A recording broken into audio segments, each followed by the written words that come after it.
എന്തായിരുന്നോ അതുപോലെ തന്നെ മതി മോള്. അമ്മ പറയുന്ന ഒന്ന് കേക്ക്. ഇത് മോളെടുത്ത് കഴിക്ക്.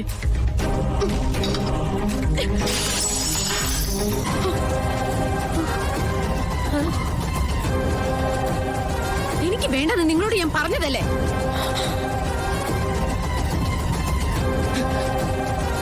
അഹങ്കാരം കണ്ടില്ലേ അവളുടെ? ഇന്നലെ രാത്രി ഒന്ന് അടങ്ങി ഒതുങ്ങി നിന്നു. ഇന്ന് അതിന് പകരം വീട്ടാൻ വേണ്ടി ഇറങ്ങിയിരിക്കുക. എന്താടി നോക്കുന്നേ? എന്താന്ന്? സുമിത്രയുടെ അമ്മയുടെ അടുത്ത് എന്ത് നടക്കും? പക്ഷെ ഞങ്ങളുടെ അടുത്ത് അത് നടക്കില്ല. കാണണോ നിനക്ക്? ഗാഥമോളെ, മോള് ചെയ്തത് ഒട്ടും ശരിയായില്ല. ഇതൊരു കുടുംബോ. ഒരു കുടുംബത്തിനകത്ത് പെരുമാറേണ്ട രീതി ഇതല്ല. എന്നെ എന്താ നിങ്ങള് പെരുമാറ്റം പഠിപ്പിക്കാൻ വന്നിരിക്കണോ? ഗാഥേ,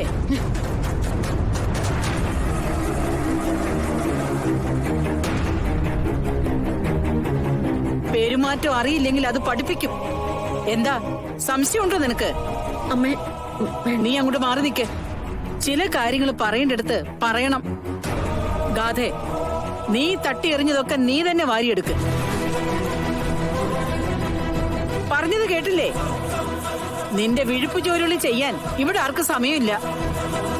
മര്യാദയ്ക്ക് അതൊക്കെ എടുത്തു വെക്കാനാ ഞാൻ പറഞ്ഞത്. എടുത്തു വെച്ചില്ലെങ്കിൽ നിങ്ങൾ എന്ത് ചെയ്യും?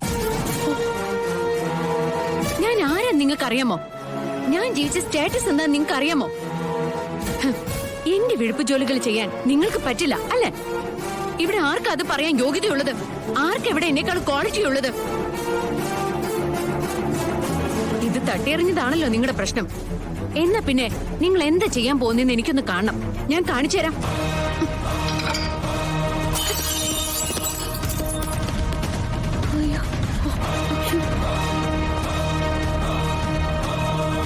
ഇപ്പൊ നിങ്ങൾക്ക് എന്താ പറയാനുള്ളത്? നിങ്ങൾ കളരിക്കല് വലിയ തമ്പുരാട്ടിക്കായിരിക്കും. ഗാഥ ശ്രീനിവാസനോട് പ്രതികരിക്കാൻ ധൈര്യം ഉണ്ടെങ്കിൽ ഒന്ന് പ്രതികരിച്ചേ.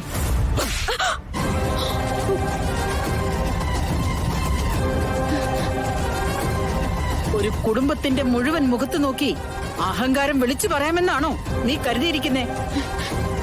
നിനക്ക് അനുസരണയില്ലെങ്കിലേ അനുസരണ പഠിപ്പിക്കാൻ ഇവിടെയുള്ളവർക്കറിയാം. നിങ്ങളെന്നെ തല്ലിയല്ലേ? ഓ, തുടങ്ങി കടം വീട്ടല്. സിത്താര മേഡത്തിനെ കണ്ട അവിടെ ഒരു കടം, മുത്തശ്ശിയെ കണ്ട അതിന്റെ കടം. ഇനിതേ ഇവിടുന്ന് പുറത്തിറങ്ങാൻ ഞാൻ സമ്മതിക്കില്ലേ. വേണ്ട, ഞാൻ ഇനി ഒരു സ്ഥലത്തേക്കും പോകുന്നില്ല. ഞാൻ ഇന്നലെ രാത്രി ഒരു പോള കണ്ണടച്ചിട്ടില്ല. അല്ലെങ്കിലും ശിവരാത്രി ദിവസം അമ്മ കണ്ണടയ്ക്കാറില്ലല്ലോ. അക്കാര്യമാണ് ഞാൻ പറഞ്ഞത്. മനസ്സ് വേദനിച്ചിട്ട് ഇരിക്കപ്പുറതി ഉണ്ടായിട്ടില്ലെന്നാ പറഞ്ഞത്. തൽക്കാലം പേടിച്ച കാര്യങ്ങളൊക്കെ കഴിഞ്ഞു. ഇനി അമ്മയും മോളും അങ്ങോട്ടും ഇങ്ങോട്ടും സംസാരിക്കണ്ട. അകത്ത് പോയിരിക്കെ. മോളെ, അവിടെ നടന്ന പൂജയുടെ കാര്യങ്ങളൊക്കെ അമ്മയ്ക്ക് വിശദമായിട്ടൊന്ന് പറഞ്ഞു കൊടുക്ക്. എനിക്കൊന്നും കേക്കണ്ട. പൂജ അതിന്റെ കോലാഹലങ്ങളും ഒന്നും. പക്ഷെ ഒരു കാര്യം ഞാൻ പറയാനക്കം. അതെ, പറയാതിരിക്കാൻ നിവൃത്തിയില്ല. നവീന് വേണ്ടി എന്തെങ്കിലും ഒരു കാര്യം നടത്തിയ ആ ചടങ്ങിൽ ഇന്നേ വരെ ഗാഥയ്ക്ക് പങ്കെടുക്കാൻ പറ്റിയിട്ടുണ്ടോ? ഈശ്വരൻ കൃത്യമായിട്ട് ആ സമയത്ത് കൃഷ്ണമോളയോടെ എത്തിച്ചത് കണ്ടില്ലേ? അതിന്റെയൊക്കെ സൂചന എന്താ? അതെ, ഇവളിങ്ങനെ നടക്കുന്നോണ്ട് തന്നെ നവീന്റെ കൂടെ ജീവിക്കേണ്ടവള് അവിടെ തന്നിഷ്ടത്തിലല്ലേ ജീവിക്കുന്നേ. എന്നാലേ ഞാൻ മനസ്സിലാക്കുന്നത് വേറൊരു രീതിയിലാ. നവീനെ കൊണ്ട് കൃഷ്ണയുടെ കഴുത്തിൽ താലി കെട്ടിച്ചത് ദൈവമാണെങ്കിൽ ഇവരെ രണ്ടാളെ ഒന്നിച്ച് ജീവിപ്പിക്കാനും ദൈവത്തിനൊരു പദ്ധതിയുണ്ട്. പിന്നെ ദൈവത്തിന്റെ പദ്ധതിയൊക്കെ ഗോപാലിന്റെ കയ്യിൽ എഴുതി തന്നിരിക്കല്ലേ. എന്റെ കയ്യിലൊന്നും എഴുതി തന്നിട്ടില്ല. പക്ഷേ കാണുന്ന നിമിത്തങ്ങൾ വെച്ചാണല്ലോ ദൈവകാര്യങ്ങളിൽ നമ്മൾ വിശ്വസിക്കുന്നത്. അതുകൊണ്ട് പറഞ്ഞതേ ഉള്ളൂ. ഒന്നും നടക്കാതാവുമ്പോ എന്നെ പറഞ്ഞ് ആശ്വസിപ്പിക്കാൻ എന്തെങ്കിലുമൊക്കെ പൊക്കി പിടിച്ചോണ്ട് വരും. അത്ര തന്നെ. ഗോപാലമ്മ, അമ്മയ്ക്ക് വെറുതെ ആവശ്യമില്ലാത്ത പ്രതീക്ഷകളൊന്നും കൊടുക്കല്ലേ. എന്റെ പാവം അമ്മ പിന്നെ ഇരുന്ന് കരയാൻ തുടങ്ങും. അമ്മ വന്നേ വിട്. കഴിഞ്ഞത് കഴിഞ്ഞില്ലേ. എന്തായാലും ശിവരാത്രി ദിവസമായിട്ട് നല്ലൊരു കാര്യം ചെയ്യാൻ പറ്റിയില്ലേ. എന്റെ മനസ്സിൽ അതിന്റെ സന്തോഷമുണ്ട്. അമ്മ വരുന്നെങ്കി വാ.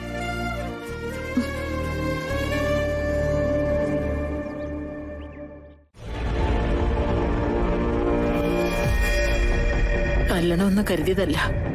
പക്ഷേ പെട്ടെന്ന് നിയന്ത്രണം വിട്ടുപോയി. ഒരുപക്ഷെ ഇതെല്ലാത്തിന്റെ അവസാനം ആകുമെന്ന് അറിയില്ല. അമ്മ ചെയ്തതിൽ ഞാൻ തെറ്റു പറയില്ല. ഗാഥയുടെ പെരുമാറ്റം പലപ്പോഴും അതിര് കിടന്നതാ. മാത്രമല്ല, നമ്മുടെ മുമ്പിൽ നിൽക്കുന്നത് ഒരു ആൾമാറാട്ടക്കാരിയാണെന്ന് നമ്മുടെ മനസ്സിലുണ്ടല്ലോ. നമ്മുടെ പ്രതിസന്ധി ആർക്കും മനസ്സിലാവില്ല. സത്യങ്ങളെല്ലാം അറിഞ്ഞിട്ടും കള്ളം പറയുന്നവരുടെ കൂടെ നിൽക്കേണ്ടതിന്റെ ഗതികേട്. നന്ദ, സിത്താരയുടെ വിളി ഉടനെ ഉണ്ടാവും. മോളെ തല്ലിയത് സിത്താര നിസ്സാരമായിട്ട് തള്ളിക്കളയില്ല. അങ്ങനെ ഒരു വിളി വരുമെങ്കിലേ നമ്മളും കുറച്ച് കരുതിയിരിക്കണം. അമ്മ എന്താ ഉദ്ദേശിക്കുന്നേ? എനിക്ക് ഈ രഹസ്യം കൊണ്ടു നടന്നു മടുത്തു. ഇതിനൊരു അവസാനം വേണ്ടേ? ഇത്തരത്തിൽ മുന്നോട്ടു പോയാ നവീന്റെ ജീവിതം അപകടത്തിലാവും. അത് നമുക്ക് നോക്കി നിൽക്കാൻ പറ്റുമോ? അതുകൊണ്ട് സിത്താര വിളിച്ച സിത്താര നടത്തിയ ആൾമാറാട്ടത്തിന്റെ കഥ നമുക്ക് സിത്താരയോട് പറയേണ്ടി വരും. അല്ലമ്മേ, സിത്താരെ കുറിച്ച് മാത്രം ചിന്തിച്ചാ പോരല്ലോ. ഇതറിയുമ്പോ നവീന്റെ പ്രതികരണം എന്താണെന്ന് കൂടി നമ്മൾ ചിന്തിക്കണ്ടേ? എന്നായാലും അതങ്ങനെ തന്നെയല്ലേ. സിത്താര സ്വന്തം മകളെ നവീന്റെ ജീവിതത്തിൽ നിന്ന് പിൻവലിച്ചിട്ട് അതിനു പകരമായി കൃഷ്ണയെ കൊണ്ടുവന്ന് നിർത്തുമെന്ന് നിനക്ക് തോന്നുന്നുണ്ടോ? അതില്ല. അപ്പൊ പിന്നെ ഇത്ര നീണ്ടുപോകുന്നതിൽ കാര്യം എന്താ?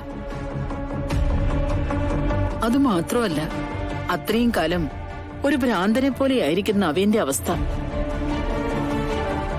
ഇത്തരൊരു കാര്യം നമ്മൾ തുറന്നു പറയുമ്പോ അതൊരു ഷോക്കായിരിക്കും നവീന്. അതിൽ സംശയമൊന്നുമില്ല. പക്ഷേ നമുക്കിനി നമ്മുടെ തീരുമാനത്തിൽ ഉറച്ചു നിന്നേ പറ്റൂ. നവീന്റെ ഭാര്യയായിട്ട് കളരിക്കൽ കൃഷ്ണ തന്നെ വരണം. അക്കാര്യം സിത്താരയോട് പ്രത്യേകിച്ചും പറയണം. സ്വയം അങ്ങനെ ഒരു മനസ്സ് തോന്നി സിത്താര പിന്മാറുന്നെങ്കിൽ പിന്മാറട്ടെ. അല്ലെങ്കിൽ നമുക്ക് നമ്മുടെ വഴി നോക്കാം. അമ്മയുടെ തീരുമാനം അത് തന്നെയാണെങ്കിൽ ഞാനിത് സിത്താരയോട് പറയാം. തീരുമാനം അത് തന്നെയാ.